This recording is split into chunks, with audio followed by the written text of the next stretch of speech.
May isang lumang tulay na matagal nang iniiwasan ng mga tao. Sabi nila, kapag hating gabi, may naririnig na ungol mula sa ilalim nito. Hindi ito basta tunog ng hangin, kundi parang iyak ng kaluluwang hindi matahimik. Isang gabi, isang driver ng motorsiklo ang nag-ulat na may kamay na humablot sa kanyang gulong. Buti na lang at mabilis siyang nakatakas.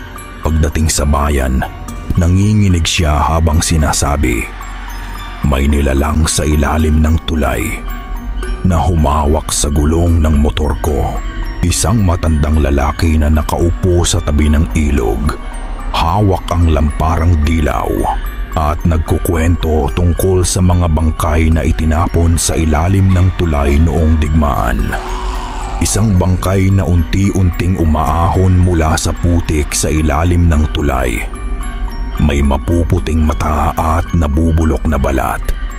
At nakita na ito pala ay isang zombie na naghahanap ng makakain.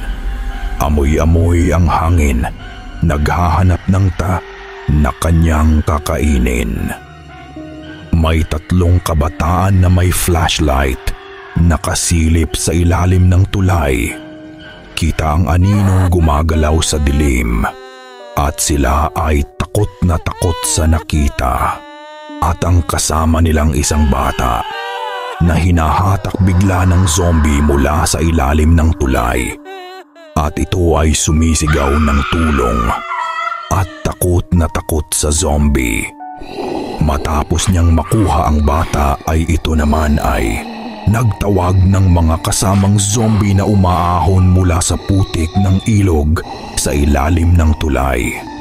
Naglalakad ng mabagal at naghahanap ng makakaing tao. Dahil sa ginawa ng mga zombie, dumating ang isang albularyo na may hawak na krus at insenso. Nakatayo sa tabi ng tulay habang tinuturo ang mga multo at zombie sa ilalim. At sinabi na lahat kayo ay lumayas, mga nilikha ng dyablo. Bumalik kayo kung saan kayo nanggaling.